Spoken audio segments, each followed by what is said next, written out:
En este video vamos a comenzar el estudio de la potencia, digamos, en corriente alterna.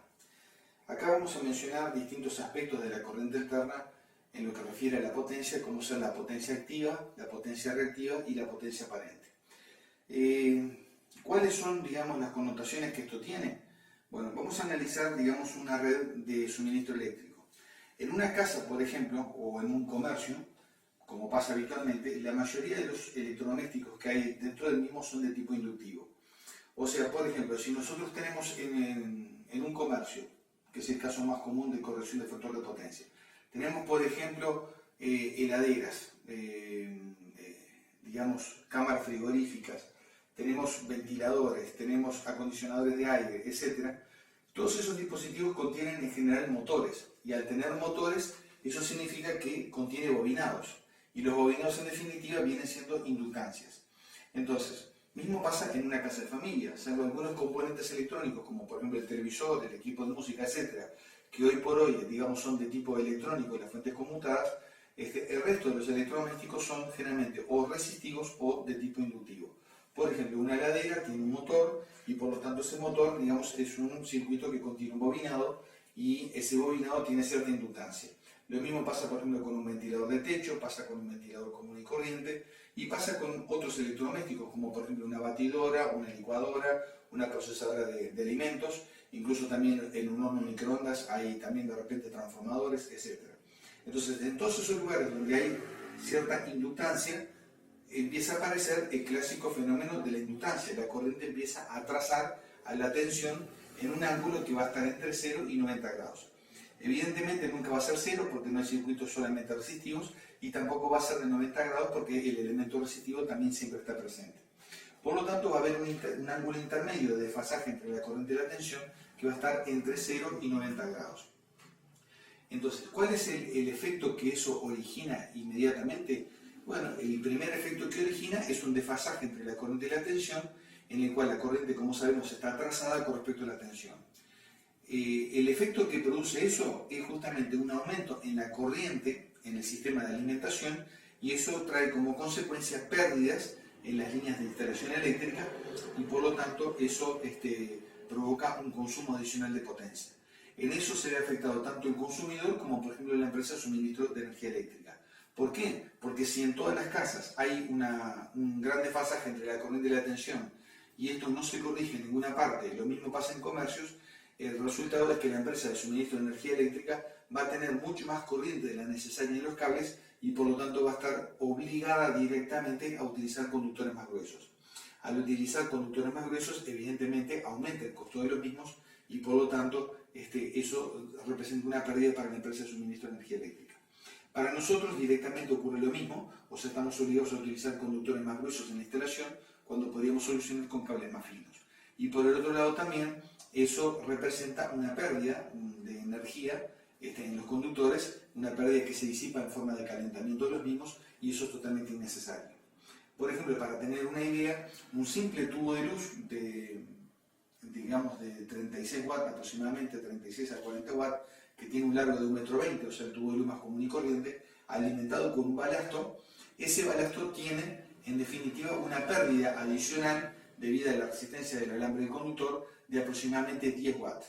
Esa pérdida, y por supuesto también debido al calentamiento de la chapa, esa pérdida de 10 watts es una pérdida bastante significativa, porque hoy, por ejemplo, con 10 watts que se gastarían solamente en una impedancia en un tubo de luz, eso permite alimentar una lámpara de bajo consumo del tipo LED que gasta exactamente lo mismo que la impedancia y proporciona una luz similar o igual a la que proporciona el tubo de luz. Entonces, por lo tanto, es un efecto a tener en cuenta. Si en un comercio, por ejemplo, en el techo hubiera 200 tubos de luz de 40 watts, quiere decir que habría 200 balastos. Esos 200 balastos gastan ellos solamente esos, gastan el equivalente de 200 lámparas LED de bajo consumo de unos 10 watts.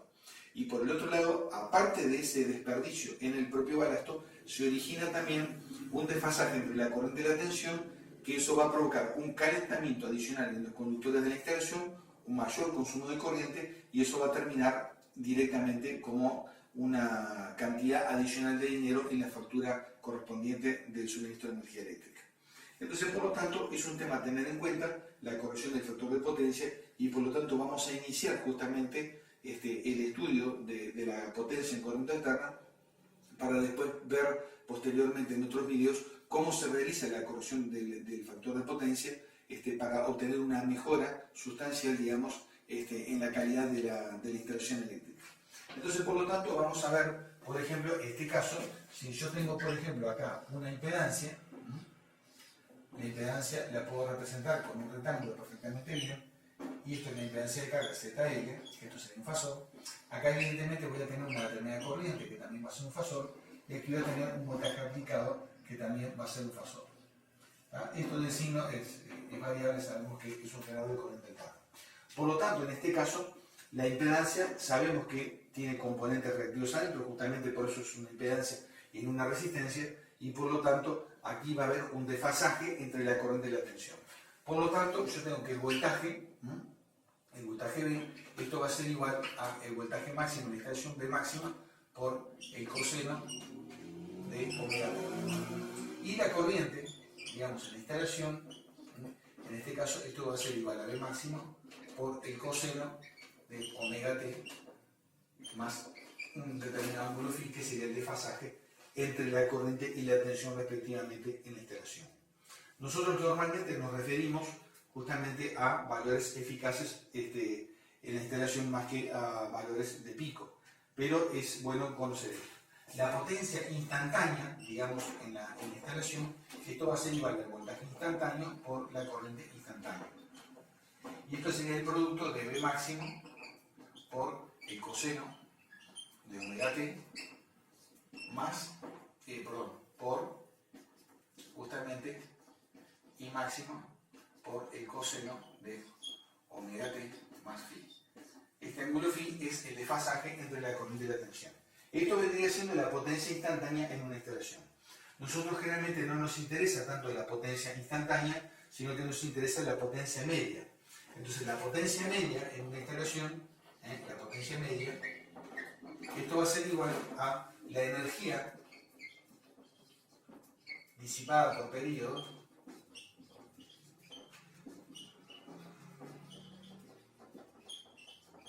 que esto es en joules, dividido justamente el tiempo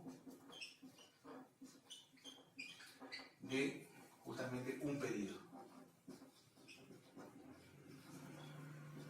Esto se mide justamente en segundos. Sabemos que la potencia es igual a Joule sobre segundo.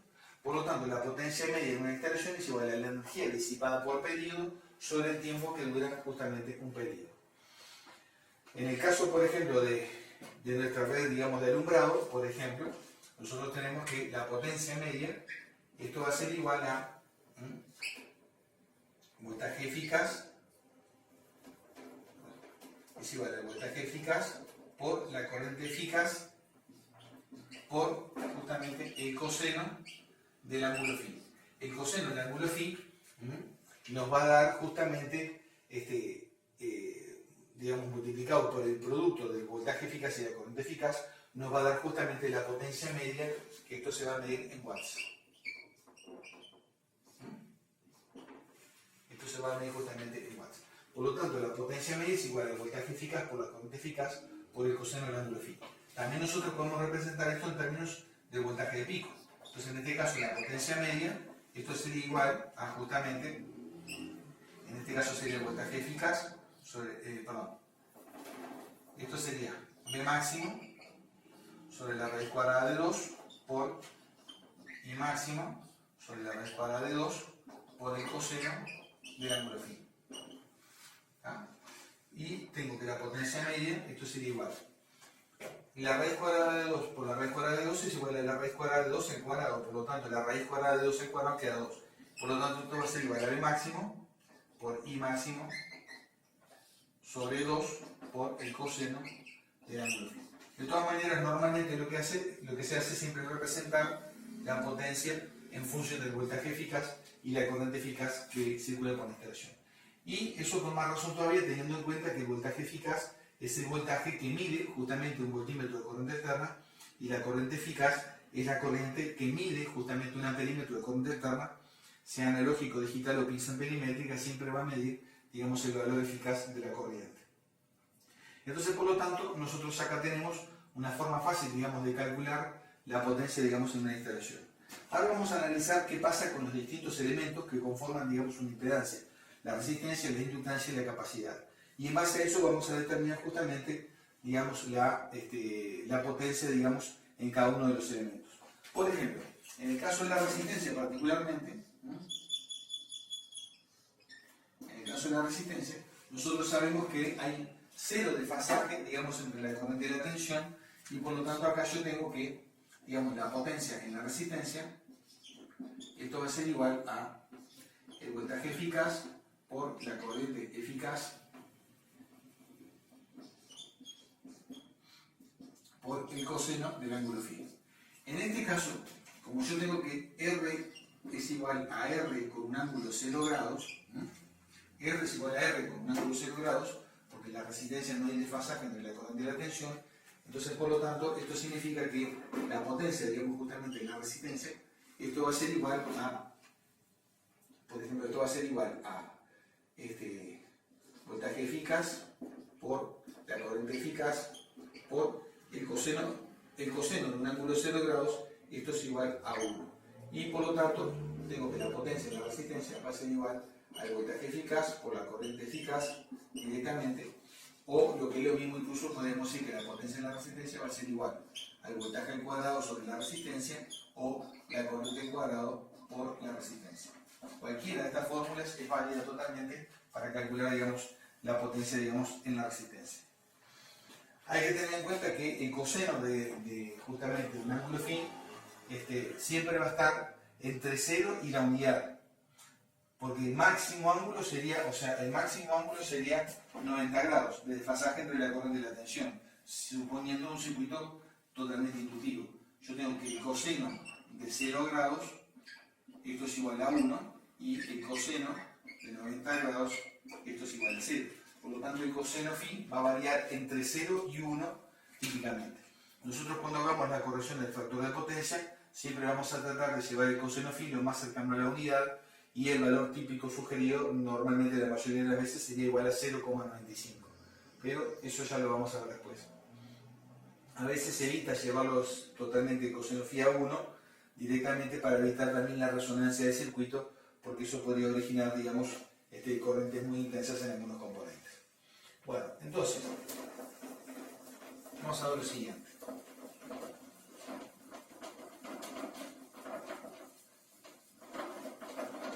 La potencia, digamos, en una resistencia, esto es lo que se llama, por lo tanto, potencia activa. Potencia activa, y se mide justamente en watts. En el caso, por ejemplo, de una inductancia particularmente, en el caso de una inductancia, yo tengo que la impedancia que representa la inductancia el paso de la corriente alterna es igual a XL. Entonces yo acá tengo que, por ejemplo, con XL es lo mismo que decir XL con un ángulo de 90 grados. Como XL tiene un ángulo de 90 grados, yo tengo que la corriente I, en este caso I sub L, esto es igual a I sub L con un ángulo de menos 90 grados. Con un ángulo de menos 90 grados. Si yo le aplico una cierta tensión a esto, una cierta tensión B, por ejemplo, a través de la inductancia, siempre, aunque ponga signo de más y menos, estamos hablando siempre de corriente alterna. Entonces me queda que en este caso la potencia en la inductancia, esto va a ser igual a B por I sub L, en este caso, por el coseno de 90 grados. Por el coseno de 90 grados. Coseno menos 90 en definitiva, ¿no? Esto sería el coseno de menos 90 grados. Esto sigue siendo igual a 0 y por lo tanto me queda que la potencia, digamos, en la inductancia es igual a 0 watts. O sea, ¿qué significa eso? Que la inductancia en sí misma no tiene consumo de potencia activa.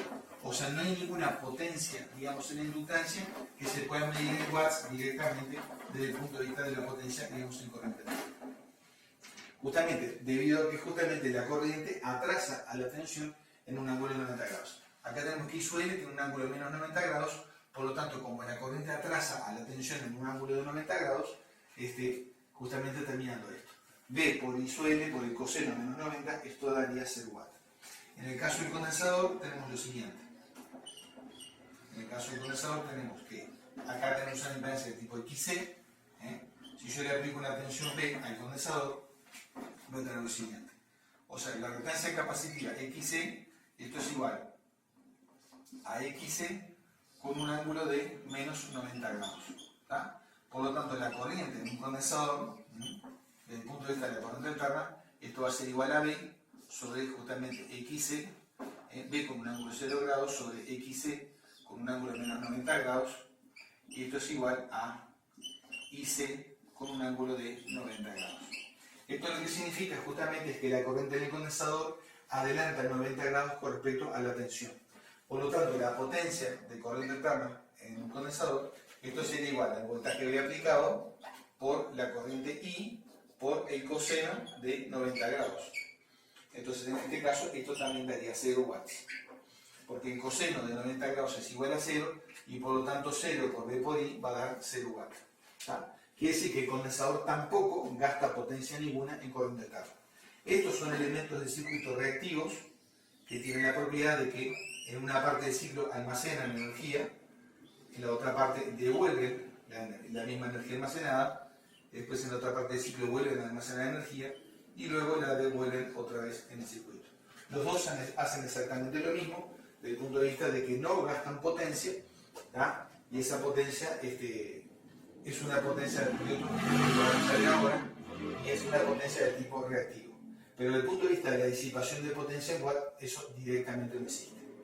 En un caso real podríamos decir que si tomamos en cuenta alguna pequeña corriente de fuga que pueda tener el condensador, que igual son, digamos, resistencias muy elevadas, digamos, de fuga en el condensador, o tomando en cuenta, por ejemplo, la resistencia del alambre bobinado, esa ya la tenemos que tomar un poquito más en serio, ¿tá? Porque esa no es tan despreciable. Bueno, entonces en ese caso podríamos decir de que habría un gasto de potencia, digamos, sobre todo en el caso de la reactancia inductiva. Volviendo al ejemplo práctico que mencionaba recién, si nosotros pensamos, digamos, en un balasto de un tubo de luz, por ejemplo, que hoy por hoy se están usando mucho menos, obviamente, pero si nosotros pensamos en un balasto, ese balasto decíamos que consume unos 10 watts de potencia. Parte del consumo de esos 10 watts de potencia, digamos, estaría en el propio alambre del bobinado del reactor. Otro poco se desperdicia en el núcleo, calentando el núcleo, pero equivale a una potencia efectiva de 10 watts. Entonces, en ese caso, bueno, ya no es tan despreciable, digamos, la potencia en la bobina, por decirlo de alguna manera, o sea, la potencia que se gasta sobre todo en el alambre, ya no sería tan despreciable, y eso habría que determinar justamente por los cálculos en total el consumo. Pero básicamente un tubo de luz de 40 watts más una impedancia, el consumo final en watts viene siendo de 50 watts. O sea, de los 50 watts, 40 corresponden al tubo y 10 a la impedancia. Si fuera un tubo de luz de 36 watts, que es más o menos el que se está utilizando más ahora, serían 36 watts justamente el tubo y aproximadamente 10 todavía el tema del balasto, o sea, de la impedancia, como se le llama a veces. El nombre técnico más común es el balasto. Pero el balasto sigue gastando más o menos 10 watts aproximadamente.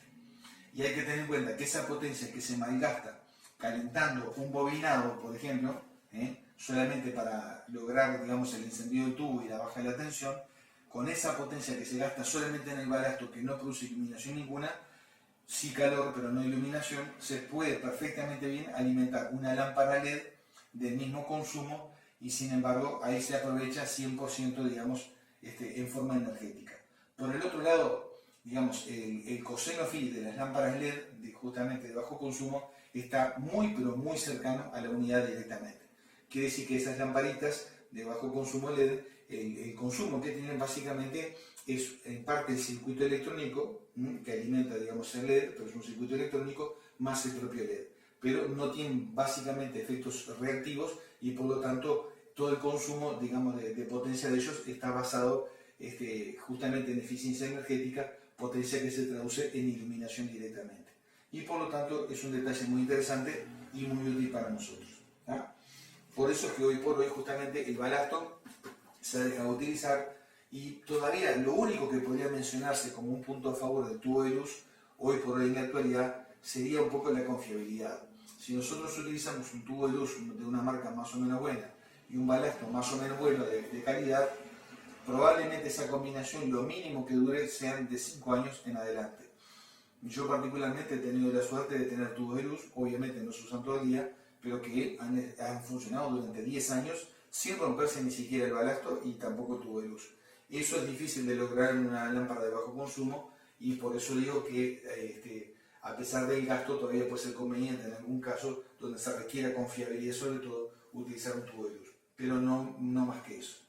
Desde el punto de vista de la eficiencia energética ya la cosa no va por ahí.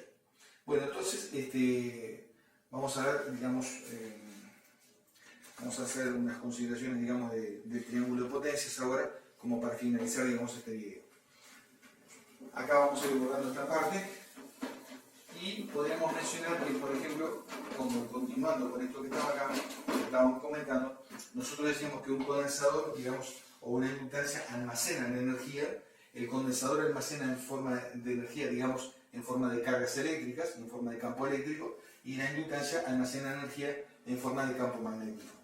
La energía, justamente, que almacena una inductancia es igual a 1/2 de la inductancia por la intensidad al cuadrado, la intensidad que por eso circula.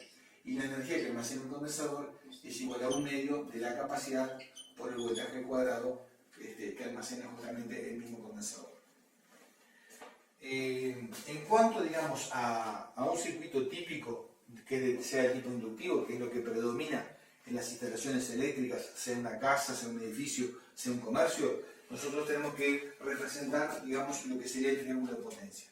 Antes de representar, digamos, el triángulo de potencia, vamos a definir justamente estos mismos ejemplos. Decíamos recién que, digamos, la inductancia, el consumo, digamos, de potencia es cero directamente, el consumo de potencia en watts es cero, considerando la inductancia ideal, y lo mismo con el condensador. Sin embargo, este tipo de elementos, o sea, la inductancia acá, la inductancia consume, digamos, por decirlo de alguna manera, otro tipo, digamos, de potencia que sería lo siguiente. Esa potencia que consume se llama justamente var, se representa con la letra Q, esto se mide justamente en var. Var significa volt ampere reactivos, y esta potencia Q es igual a V por I por el seno del ángulo phi. Por el seno del ángulo phi. Donde el seno del ángulo phi es el desfasaje entre la corriente y la tensión. En este caso, por ejemplo, la potencia reactiva Q, esto va a ser igual a V por I por el seno de 90 grados. Porque decíamos que acá el desfasaje entre la corriente y la tensión es de 90 grados. O sea, en este caso, acá sería por el seno, en todo caso, de menos 90 grados, y por lo tanto esto es igual a cierta potencia Q medida en var. Ya no es cero. Y lo mismo pasa con el caso del condensador. En el caso del condensador tendríamos lo mismo, una cierta potencia reactiva Q, que es igual a V por I por el seno de un ángulo de más 90 grados. Y esto me daría una cierta potencia Q que la voy a medir en var.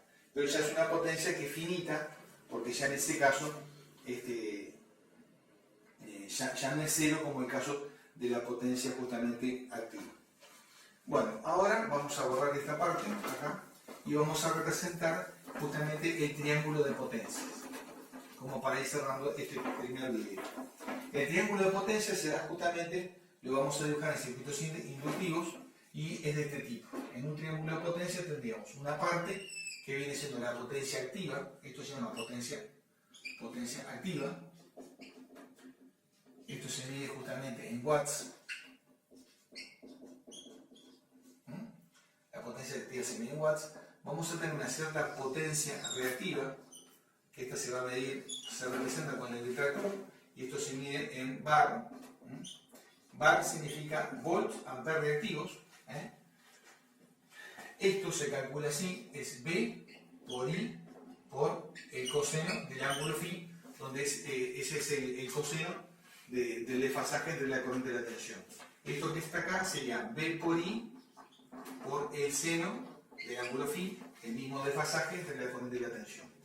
Y por último acá tenemos justamente otra potencia que se llama potencia aparente. Esto se llama potencia reactiva, esto significa, esto que está acá, ¿no? evidentemente esto se llama potencia reactiva.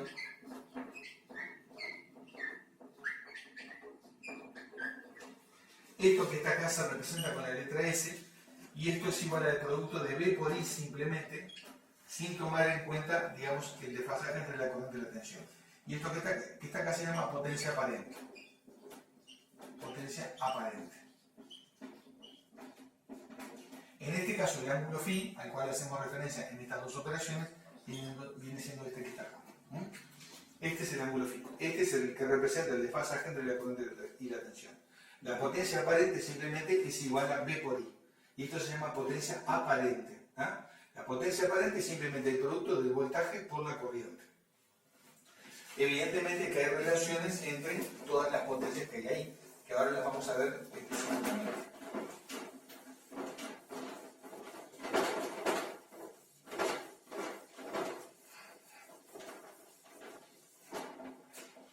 Acá yo puedo decir lo siguiente, que S, por ejemplo, entre otras cosas, es igual. S al cuadrado es igual a P al cuadrado más Q al cuadrado. ¿Por qué? Porque esto forma un triángulo, rectángulo en este caso, donde el ángulo recto es este, y esto viene siendo el cateto opuesto al ángulo, esto viene siendo el cateto adyacente al ángulo, y esto viene siendo la hipotenusa del triángulo. Por lo tanto, la hipotenusa al cuadrado es igual al cateto opuesto al cuadrado más el cateto opuesto al cuadrado más el cateto adyacente al cuadrado. Por lo tanto, S va a ser igual a la raíz cuadrada de P al cuadrado más Q al cuadrado.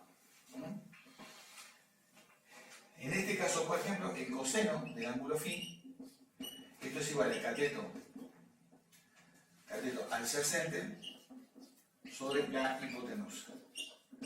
En este caso, el cateto adyacente está representado por ¿quién? Por la potencia activa, que está se mide en watts. ¿Sobre quién? Digamos la hipotenusa. Y la hipotenusa, ¿quién viene siendo? En este caso, viene siendo la potencia aparente que se mide en Pol-Ampere.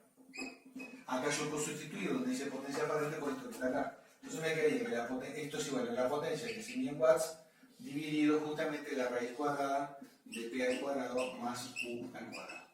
Y eso viene siendo el coseno phi en este caso, directamente. Entonces ahí podemos calcular fácilmente tanto el coseno phi, conociendo la potencia activa y la potencia aparente, o incluso también determinar, por ejemplo, en base, digamos, a la potencia aparente y el coseno phi, podemos determinar la potencia activa. Por ejemplo, acá la potencia activa que se mide en watts, esto sería igual a S por el coseno del ángulo phi. Quiere decir que si nosotros supiéramos de antemano el desfasaje entre la corriente y la tensión, el ángulo, a eso le calculamos el coseno, lo multiplicamos por la potencia aparente y ahí podemos deducir la potencia activa. Lo mismo podemos hacer con Q. En este caso, Q sería igual a S por el seno del ángulo phi, en este caso. O sea, la potencia reactiva sería igual a S por el seno del ángulo phi. ¿A qué se debe eso? A que justamente el seno del ángulo phi, esto es igual al cateto opuesto sobre la hipotenusa. Y por lo tanto, el cateto opuesto que viene siendo Q sería igual a Q sobre S. Y de vuelta, esto sería igual a Q dividido la raíz cuadrada de Pi al cuadrado más Q al cuadrado.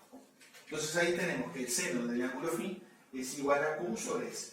De acá, justamente, S que está dividiendo pasa multiplicando y es donde deducimos que Q es igual a S por el seno del ángulo phi. Donde el ángulo phi es el desfasaje entre la corriente y la tensión, digamos, en el circuito. En el próximo video vamos a hacer, digamos, un ejemplo de cálculo de potencia activa, reactiva y aparente. En este por lo menos hicimos una introducción a el tema de la potencia en corriente alterna y sobre todo también el porqué del análisis y las consecuencias que esto tiene. Será hasta el próximo video.